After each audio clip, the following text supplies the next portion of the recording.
Hi master.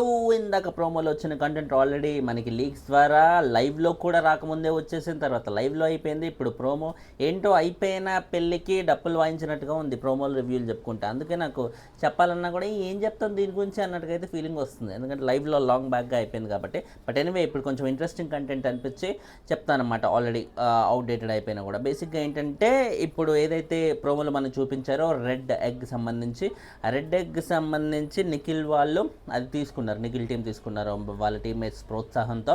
తీసుకునేటప్పటికి ఇప్పుడు big boss ఏమంటారు దాని గురించి, నువ్వు ఒక చీఫ్ కంటెండర్ని సెలెక్ట్ చేసుకో మీ టీం నుంచి అంటే ఆయన సోనియాని సెలెక్ట్ చేసుకున్నట్టుగా ప్రోమోలో చూపించారు. ఎస్, సోనియాని సెలెక్ట్ చేసుకున్నారు. సోనియాని ఏ రకంగా సెలెక్ట్ చేసుకున్నారు అసలు?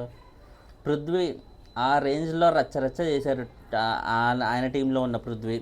లేకపోతే మిగిలిన విష్ణుప్రియ ఏంటంటే సరే వద్దు, నేను ఆడాను అదంతా ఓకే, బట్ నాకంత ఏం అవసరం లేదు, ఇప్పుడు నేను చీఫ్గా ఏం చేయను అన్నట్టుగా తనకి ముందు నుంచే ఇంట్రెస్ట్ లేదన్నట్టుగానే చెప్పేసింది.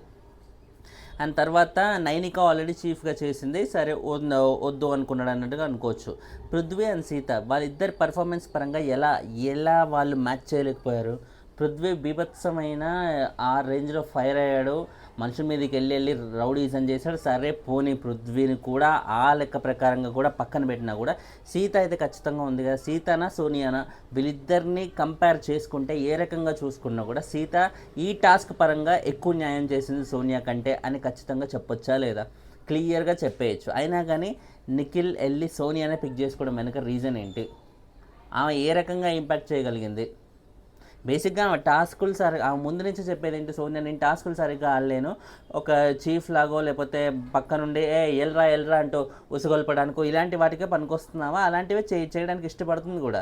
ఇప్పుడు ఆపోజిట్ టీంలో యష్మి ఏమంటుంది, అరే నాతో నట్టడానికి ఆమెకి దమ్ము లేదు కానీ మాటికి అరే నువ్వెళ్ళరా అంటూ పృథ్వీని పంపిస్తుంది అన్నట్టుగా యష్మి కంప్లైంట్ చేస్తుంది. సో బేసిక్గా ముందు నుంచి సోనియా చెప్పేది ఇదే, నేను టాస్కులు బాగా ఆడలేను బట్ బాగా లీడర్షిప్ క్వాలిటీస్ కానీ లేకపోతే సంచాలక్ పొజిషన్ కానీ చీఫ్ పొజిషన్లు కానీ ఇలాంటివి అయితే చాలా ముసుగు దొంగలాగా ఉండొచ్చు అనే ఒక కైండ్ ఆఫ్ పొజిషన్స్ అనేవి ఆమెకు బాగా సూట్ అవుతాయి, తద్వారానే ముందుకు వెళ్ళొచ్చు అన్నట్టుగా అనుకుంటుంది అనమాట. మనకు ఫస్ట్ వీక్లో కనబడిన సోనియాకి ఇప్పుడు కనబడే ఈ సోనియాకి అసలు సంబంధమే లేదు. అసలు ఫస్ట్ వీక్ ఏదో అరే నాన్న నిన్ను సీజన్ మొత్తం జనాలు ఎలాగో తిట్టుకుంటారు కాబట్టి కనీసం ఈ ఒక్క వారం అన్నా నీ గురించి నువ్వు సూపర్ బంపరు అనేటట్టుగా ఉండే భాగ్యం నీకు కలిగిస్తున్న అన్నట్టుగా దేవుడు ఏమైనా వరం ఇచ్చాడో ఏంటో మరి. అంటే ఫస్ట్ వీక్ కూడా అందరూ పొగిడినరు అని కాదు, అట్లీస్ట్ ఒక ఫస్ట్ ఇంప్రెషన్ అంటారు కదా, ఫస్ట్ ఇంప్రెషన్ అరే మంచి ఫైటర్ అయ్యే అవకాశాలు ఉన్నాయా, మళ్ళీ ఓ బిందుమాధవి రేంజ్ ఫైట్ అయితే చూపిస్తుందేమో అనిపించిన ఫీవర్ అంతా చూపించింది ఫస్ట్ వీక్లో. తర్వాత మొత్తం ఎగిరిపోయింది, ఏంటో చల్లబడిపోయింది. ఇప్పుడైతే మరీ ఇంకా దారుణంగా తయారైంది అనమాట. పక్క వాళ్ళని ఉసిగొల్పి మరి పక్క వాళ్ళని నువ్వు వెళ్ళరా అంటూ చేయడం కానీ చాలా ఇరిటేటింగ్గా అనిపిస్తుంది. అలాంటి ఒక కంటెస్టెంట్ని ఇప్పుడు నిఖిల్ చీఫ్ కంటెండర్గా సెలెక్ట్ చేయడం అనేది ఏ బేసిస్ ప్రకారంగా సెలెక్ట్ చేసిండు?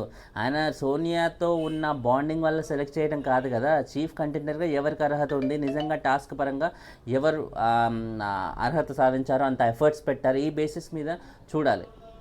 నిఖిల్ లాంటి ఒక కంటెస్టెంట్ ఇప్పుడు బిగ్ బాస్లోకి వచ్చినంత వరకు ఆయన ఆల్రెడీ ప్రీ ఎగ్జిస్టింగ్ ఫేమ్ వల్ల ఉన్న ఫాలోయింగ్ ఏదైతే ఉందో అది మాత్రమే, దానివల్లే ఇంకా ఓటింగ్ వస్తుంది. ఆయన సీరియల్స్ ద్వారా వచ్చిన ఫ్యాన్ ఫాలోయింగ్ ఆయనకి ఇప్పటికీ పనికొచ్చి ఓట్స్ అలా పడుతున్నాయి తప్ప సపరేట్గా బిగ్ బాస్కి వచ్చినాక ఆయన ఎర్న్ చేసుకున్న ఫాలోయింగ్ 1% కూడా లేదు. వేరేస్ మణికంఠ అలా కాదు, మిగతా చాలామంది ఉన్నారు బిగ్ బాస్కి వచ్చాక వాళ్ళ ఇంపాక్ట్ ఓటింగ్లో చూపించగలుగుతున్న కంటెస్టెంట్స్, బట్ నిఖిల్ కానీ మిగతా వాళ్ళు కానీ అసలు ఏమాత్రం కంప్లీట్లీ జీరో అనే చెప్పాలి. సో ఇలాంటి పొజిషన్లో ఉన్న నిఖిల్, అది కూడా ఒక టాప్ 5లో ఆయన ప్రీ ఎగ్జిస్టింగ్ ఫ్యాన్ ఫాలోయింగ్ వల్ల ఖచ్చితంగా వెళ్ళే ఒక కంటెస్టెంట్, ఇలా ఒక పిరికోడ్ లాగా ఇలా ఒక బాండింగ్కి బందీ అయిపోయి సోనియాని సెలెక్ట్ చేయడం అనేది చాలా వర్స్ట్ డెసిషన్ అని చెప్తాను నేను. సో ఇది ఆయనకి దెబ్బ కొట్టే అవకాశం అయితే ఉంది ముందు గేమ్ పరంగా. అండ్ తర్వాత చూసుకుంటే ఇప్పుడు సోనియాని సెలెక్ట్ చేసుకున్నాడు కదా, అండ్ ఆయన టీం వాళ్ళకే ఎగ్స్ అనేవి ఎక్కువ ఉన్నాయి కాబట్టి అభయ్ టీంతో పోలిస్తే.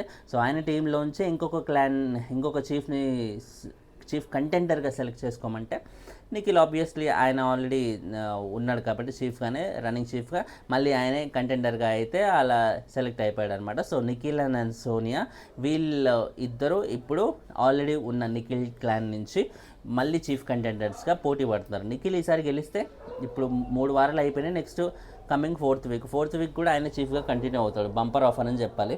బట్ ఆబ్వియస్లీ ఇప్పుడు చీఫ్ పొజిషన్ వల్ల ఏమీ ఇమ్యూనిటీ గట్రాలు ఏమీ ఉండవు కాబట్టి ఏదో నేను బిగ్ బాస్లో 4 వారాల పైన చీఫ్గా ఉన్నానని చెప్పుకోవడానికి తప్ప అది ఇమ్యూనిటీ ఉండదు, ఇంకేముండదు. మేబీ అరే మా ఇట్లా నిఖిల్ క్లాన్ అంటూ ఇట్లా బయట ఒకటే సర్క్యులేట్ అవుతుంది కాబట్టి మేబీ ఆయన పేరు బాగా జనాల నోళ్ళల్లో ఉండడానికి అది యూజ్ అవుతుందేమో తప్ప అంతకుమించి పెద్ద హోప్ అయితే ఉండదు.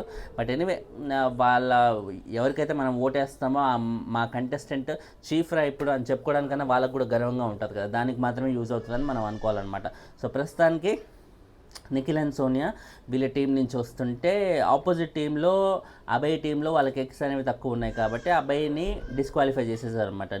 మళ్ళీ నువ్వు కంటెండర్గా పోటీ చేయడానికి వీల్లేదు అన్నట్టుగా డిస్క్వాలిఫై చేసేసరికి ఆయన టీం నుంచి మరో 3 అయితే సెలెక్ట్ చేసుకున్నారు.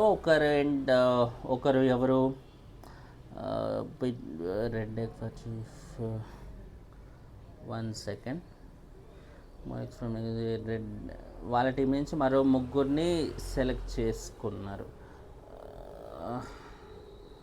ఓకే ఇక్కడ ఉంది, సారీ. వాళ్ళ టీం నుంచి మణికంఠ, ప్రేరణ అండ్ నబిల్ వీళ్ళ 3 అయితే సెలెక్ట్ అయ్యారు. వీళ్ళ 3 బేసిక్గా ఇప్పుడు వీళ్ళ టీంలో మిగతా వాళ్ళు చూసుకుంటే యష్మి ఉంది. యష్మిని మనం ఏమనుకుంటాం, అరే చాలా రచ్చరచ్చ చేసేస్తారు బాబు, గంతదానికి లొల్లి పెట్టుకునే కైండ్ ఆఫ్ క్యారెక్టర్ ఉంది, అమ్మో కొంచెం డేంజర్ అన్నట్టుగా అందరూ అనుకుంటారు. బట్ యష్మి ఏమంది తెలుసా, సో ఓకే నేను ఆల్రెడీ చీఫ్ అయినా కాబట్టి వేరే వాళ్ళు కూడా అవకాశం ఇవ్వాలనే ఉద్దేశంతో నేను ఈసారి ఏం పోటీ పడనులే అన్నట్టుగా అన్నది. బంగారం అనిపించింది అబ్బాయి. యష్మి నుంచి ఇలా ఎవరైనా ఎక్స్పెక్ట్ చేస్తారా?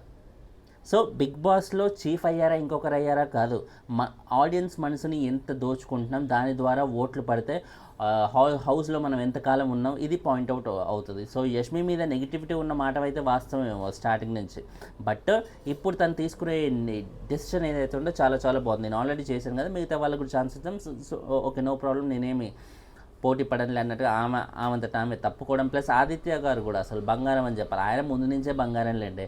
ఇప్పుడు లాస్ట్ వీక్ చీఫ్గా తనని సెలెక్ట్ చేయాలనుకొని హర్ట్ అయిన ఈయన ఈ వారం మటుకు లేదు నాకంటే ఎక్కువ అమ్మాయిలు ప్రేరణ కానీ యష్మి కానీ ఇలాంటి వాళ్ళందరూ బాగా కష్టపడ్డారు కదా, సో నాకంటే వాళ్ళకి ఎలా చూసినా కూడా చాలా అర్హత ఉంది అనే ఉద్దేశంతో ఆయన కూడా తప్పుకున్నారు. సో ఆయన ఇప్పుడు అటు ఆదిత్య ఓం గారు, యష్మి గారు సెల్ఫ్ వాళ్ళు తప్పుకున్నారు. అబ్బాయిని ఎలాగో డిస్క్వాలిఫై చేశారు. మిగిలిన 3 కాబట్టి మణికంఠ, ప్రేరణ, నబిల్, తద్వారా వాళ్ళు చీఫ్ కంటెండర్స్గా అయితే సెలెక్ట్ అయ్యారనమాట. సో మణికంఠ, ప్రేరణ, నబిల్ అండ్ ఆ టీంలో నిఖిల్ అండ్ సోనియా మధ్య ఆల్రెడీ ఒక టాస్క్ పెట్టినట్టుగా తెలుస్తుంది. ఆ టాస్క్లో సోనియా ఓడిపోయి నిఖిలే విన్ అయినట్టుగా అయితే తెలుస్తుంది. సో ఇప్పుడు ఆ నిఖిల్ టీం నుంచి నిఖిల్ మాత్రమే పోటీ చేసి వీళ్ళ 3లోంచి ఎవరు ముందుకు వస్తారు, వీళ్ళ 3లో జరిగిన పోటీ వల్ల ఎవరైనా విన్ అయ్యి ఇప్పుడు నిఖిల్ వర్సెస్ ఈ టీంలో ఎవరైనా ఒకరితో పోటీ ఉంటుందని let's wait and see. And ఛానల్ని సబ్స్క్రైబ్ చేసుకోండి. ఇలాగే లైకులు కొడుతూ ఉంటే వీడియోలు ఎక్కువ మందికి కనిపిస్తే దయచేసి లైకులు కొడితే నాకు కొంచెం ఎంకరేజింగ్గా ఉంటుంది. బాయ్.